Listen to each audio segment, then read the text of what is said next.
Hello everyone, good morning.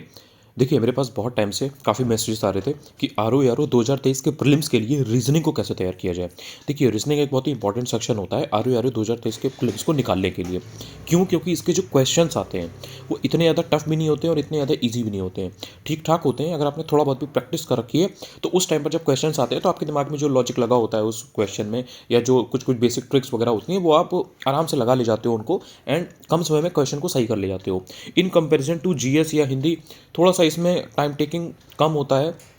अगर आपको उस टाइम पर लॉजिक हिट कर गया आपके माइंड में, अगर आपके दिमाग में लॉजिक उस टाइम पर हिट नहीं किया कि इसमें क्या तरीका लगा हुआ है, तो फिर आप उसको 4 मिनट तक लेकर बैठे रहो, कोई ज़रूरी नहीं है कि आपको वो क्वेश्चन आ ही जाए। लेकिन इंपॉर्टेंट बहुत होता है, लो हैंगिंग फ्रूट्स कंसीडर किया जाता है रीजनिंग का सेक्शन, इसलिए आपको इसको ध्यान देना चाहिए। जनरली आर के 2023 के पेपर में 10 से 12 क्वेश्चन आपको देखने को मिल सकते हैं। हो सकता है 8 या 9 आए, हो सकता है कि 13-14 भी चले जाएं। तो इस तरह से आपको ध्यान रखना है। रीजनिंग में पहले तो मैं यहाँ पर आपको बता दूंगा किस टाइप के क्वेश्चन आते हैं, तो उससे आपको एक आइडिया रहेगा कि किन टॉपिक्स पर आपको ध्यान देना है। दूसरी चीज़, मैं आपको सोर्स भी बता दूंगा, और ये 100% चीज़ है, ये काम करती है। इसी तरह से चीज़ें आने वाली हैं पेपर में। आप बाद में बैठ करके मिला लीजिएगा अगर आपको लाइक ये है कि पता नहीं है कितने परसेंट काम करेगा नहीं करेगा। यही कुछ बेसिक चीज़ें हैं, इनके थ्रू आप स्मार्टली चीज़ों को तैयार कर सकते हो। बात करता हूँ, देखिए, रीजनिंग को तैयार करने के सीक्वेंस में सबसे पहले आपको देखना है क्वेश्चंस किस टाइप के आते हैं। तो इसमें सबसे पहले अगर आप देखोगे तो इसमें जो 2021 का पेपर आपका लास्ट में हुआ था, उसमें अगर आप देखोगे तो इसमें एक क्वेश्चन आया हुआ था कि मिरर में देखने पर कितने लेटर इंग्लिश अल्फ़ाबेट्स के सेम दिखाई देते हैं। मतलब अगर आप शीशे में देखोगे तो अगर अल्फ़ाबेट्स हैं तो वो कितने आपको सेम दिखाई दिखेंगे, तो ये आपको बताना था। ये क्वेश्चन रिपीटेड था। मैं जब आपको बोलता हूँ ना कि पीवाईक्यू को लगाइए, उनके आंसर एग्जैक्ट आपको पता हो, तो उसमें ये जो पहला क्वेश्चन है ना, एग्जैक्ट कॉपी पेस्ट था। ना विश्वास हो तो बैठ करके मिला लीजिएगा। जो आर ओ 2016 का री एग्जाम हुआ था 20 सितंबर 2020 में, वो उसमें ये क्वेश्चन आया हुआ था, और यही सेम क्वेश्चन आर ओ 2021 में भी आया है। तो पहले तो आपको पीवाईक्यू की वैल्यू पता होनी चाहिए, एंड देन इस टाइप के क्वेश्चन आता है, ये भी आपको आइडिया होना चाहिए। दूसरा क्वेश्चन था कि टीचर्स शब्द से कितने वर्ड्स नहीं बन सकते। सपोज जैसे ये जो इसमें जितने भी अल्फ़ाबेट्स आपको दिए गए हैं, TEACHER, जो भी अल्फ़ाबेट है, तो इनसे आपको कुछ वहाँ पर 4 ऑप्शन दिए गए होंगे, और उसमें होगा कि कौन कौन से ऐसे शब्द हैं जो इन शब्दों से यूज़ करके, इन अल्फ़ाबेट से यूज़ करके वो शब्द बनाए जा सकते हैं। तो बहुत ही ईजी था, इसमें कोई टाइम नहीं लगता है। जो पहला वाला था उसमें थोड़ा सा एक हो सकता है कि आपको समझ में ना आए, लेकिन दूसरा वाला तो कोई भी किसी इंसान ने अगर प्रैक्टिस नहीं भी की है, उसको 1 से 2 मिनट लगेंगे, लेकिन वो इतना तो दिमाग लगाकर कर ही लेगा। तो ये बहुत ही ईजी क्वेश्चन था। इसके बाद मैं बात करते हो ऑड वन आउट की। ऑड वन आउट का क्वेश्चन आया हुआ था, जिसमें आपको लंदन, टोक्यो, न्यूयॉर्क, बीजिंग ये दिया हुआ था, एंड इसमें ऑड वन आउट फाइंड करना था। तो इसके बाद में क्वेश्चन आता है कि वर्ड्स को डिक्शनरी के अकॉर्डिंग अरेंज करना था। ये भी बहुत ईजी क्वेश्चन होता है।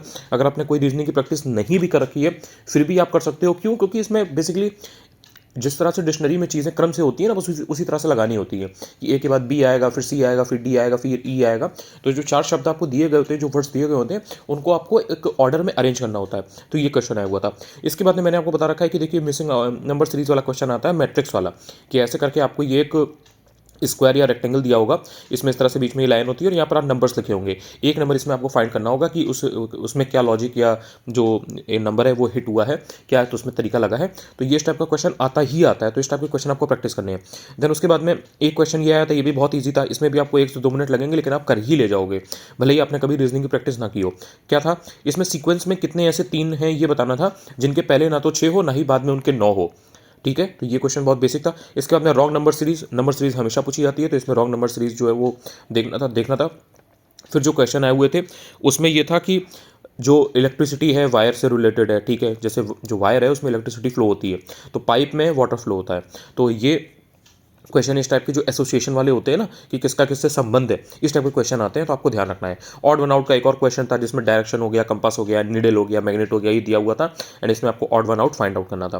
देन ऑड वन आउट का एक क्वेश्चन था, उसमें ये आपका यहाँ पे लॉजिक लगा हुआ था, जैसे JR6 है, RV3 है, EK5 है, एंड DJ2 है, तो इसमें कौन सा ऑड वन आउट है। तो ऑड वन आउट के आपने देख लिया, 3 क्वेश्चन आए हुए हैं। देन उसके बाद में कोडिंग डिकोडिंग, हर एग्जाम का फेवरेट होता है, जहाँ पर भी इस तरीके का थोड़ा सा CSAT कॉप पेपर आता है, रीजनिंग की चीज़ें आती हैं। तो इसमें यहाँ पे होटल को इन्होंने 300 से दिखाया हुआ है, तो बोर किस तरह से होगा, उसको किस तरह से कोड करेंगे, तो ये कोडिंग डिकोडिंग का था।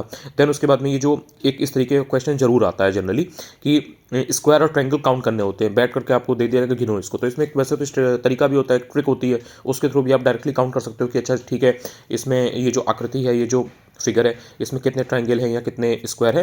अदरवाइज आप काउंट भी कर सकते हो, गिन भी सकते हो, बस वही है कि आपको 2-3 मिनट 4 मिनट लग सकते हैं। इसके बाद में अगर आप आर 2016 के एग्जाम की बात करोगे तो इसमें एक क्वेश्चन कैलेंडर का हुआ था। कोडिंग डिकोडिंग के 2 क्वेश्चन आए हुए थे, again very important. Problem on train, यानी कि ट्रेन के ऊपर एक क्वेश्चन आया हुआ था कि ट्रेन देर हो जाती है, इतनी देर से चलती है, तो इस टाइप के क्वेश्चन थे। देन उसके बाद में वही जो एसोसिएशन वाला क्वेश्चन होता है ना, किसका किससे संबंध है, तो वही था कि स्वप्न का संबंध अगर वास्तविकता से है तो मिथ्या का संबंध किससे होगा, ऑब्वियसली झूठ से होगा, वो सच और झूठ है तो सपना और रियलिटी है। देन उसके बाद में फाइंड द मिसिंग नंबर, इस तरीके की आपको एक फिगर दी हुई थी और उसमें आपको मिसिंग नंबर बताना था। देन इंग्लिश अल्फाबेट जो है उनके लेटर की सेम मिरर इमेज, जो मैंने आपको बताया था ना कि क्वेश्चन रिपीट हुआ था, सेम यही क्वेश्चन देखिए 2016 में आया हुआ था। देन उसके बाद में आपको इस तरह से एक मिल जाता है कि 63 है तो उसका 9 से क्या संबंध है, देना आपका यहाँ पर क्वेश्चन मार्क था, देन आपको बताना था। इस टाइप के क्वेश्चन हमेशा आते हैं नंबर सीरीज के सीक्वेंस वाले। देन उसके बाद में रिलेशन का क्वेश्चन अगेन आया हुआ था, dinosaur, dragon, snow, ice. Number series में नेक्स्ट नंबर क्या होगा, 4-5 नंबर आपको दिए हुए हैं, नेक्स्ट उसमें क्या आएगा वो बताना था आपको। मैट्रिक्स का क्वेश्चन वही जो मैंने आपको ऊपर बताया था ना, एक फिगर दी होती है, देन उसमें ऐसे रेक्टेंगल वगैरह होता है तो उसमें नंबर बताना होता है, वही मैट्रिक्स ही बोला जाता है उसको। तो मैट्रिक्स का क्वेश्चन अगेन आया हुआ था। देन इसके बाद में डायरेक्शन डिस्टेंस का क्वेश्चन था sorry. Then odd one out का क्वेश्चन था, ब्लड रिलेशन का जरूर आता है एक बार, तो ब्लड रिलेशन देख लेना है। इसके बाद में आर 2017 का पेपर है, उसमें अगर आप क्वेश्चन देखोगे किस टाइप के आए थे, तो इसमें आपको वेन डायग्राम का एक क्वेश्चन देखने को मिला था, ब्लड रिलेशन देखने को मिला था। इसके बाद में ये जो मिसिंग नंबर आता है ना यहाँ पे, ये जो मैट्रिक्स वाला, इसमें यहाँ पे सारे नंबर लिखे होंगे, यहाँ पर कहीं पे एक बीच में गैप होगा, क्वेश्चन मार्क होगा, वहाँ पर आपको बताना होगा। देन इसके बाद में ये 3 ट्रायंगल इस टाइप के आए थे, इसमें भी इसकी जो तीनों साइड्स होती है ना, तो वहाँ पर आपको जहाँ पर ये क्वेश्चन मार्क लगा हुआ है, यहाँ पर आपको नंबर बताना होगा कि यहाँ पे कौन सा आएगा। बाकी जो इसकी ट्रायंगल की दोनों साइड्स हैं, यहाँ पर आपको नंबर दिए गए होंगे, तो इसमें आपको मिसिंग नंबर बताना होता है। देन इसके बाद में सीक्वेंस वाले क्वेश्चन भी आते हैं कि जैसे सीक्वेंस में नंबर लिखे होंगे, जैसे 10, 20, 30, 40, 50, 60 ऐसे करके लिखे होंगे, और नेक्स्ट उसमें नंबर क्या आएगा वहाँ पर क्वेश्चन मार्क होगा, वो आपको बताना होगा। इसके बाद में एक क्वेश्चन ऑर्डर एंड रैंकिंग का था कि रमेश सुरेश से इतना लंबा है, सरिता लक्ष्मी से इतनी छोटी है, वो दोनों के बराबर है। इस टाइप के क्वेश्चन जो थे वो आए हुए थे ऑर्डर एंड रैंकिंग के। देन कोडिंग डिकोडिंग का क्वेश्चन आया हुआ था। अब बात ये आती है कि आपने ये समझ लिया, आपने 3 साल के पेपर को समझ लिया है, 2021 का समझ लिया, 2016 वाला समझ लिया जो कि री एग्जाम हुआ था 2020 में। देन आपने 2017 का पेपर भी समझ लिया जो कि 2018 में हुआ था। अब बात ये आती है कि सोर्स क्या फॉलो करें जिससे आपके ये जो लो हैंगिंग फ्रूट्स हैं, जो ईजी क्वेश्चन है, ये टारगेट हो जाए और आप अच्छे नंबर गेन कर सको एंड कट ऑफ आसानी से क्लियर कर सको। देखिए वन स्टॉप सोर्स है, इसके बाहर से आपको कुछ भी नहीं करना है, नथिंग। क्या है सोर्स, यूपीपीसीएस सीसेट के 2016 से लेकर के 2023 तक के जो भी पीवाईक्यू है, दूसरा वाला जो पेपर होता है, उसमें रीजनिंग के जितने क्वेश्चन हैं उनकी प्रैक्टिस कर लीजिए। उसमें जो जो टॉपिक्स आपने अभी देखे हैं ना, जैसे मिसिंग नंबर सीरीज हो गई, मैट्रिक्स हो गया, कैलेंडर हो गया, ब्लड रिलेशन हो गया, डायरेक्शन डिस्टेंस हो गया, कोडिंग डिकोडिंग हो गया, ऑड वन आउट वाला हो गया, ये बस आपको कर लेना है। इतना अगर आपने कर लिया रीजनिंग का, सिर्फ और सिर्फ पीवाईक्यू लगा लिया ना, तो उसके बाहर से क्वेश्चन नहीं आएंगे। अगर 12 क्वेश्चन आ रहे हैं तो आप 10 से 11 आराम से कर ले जाओगे।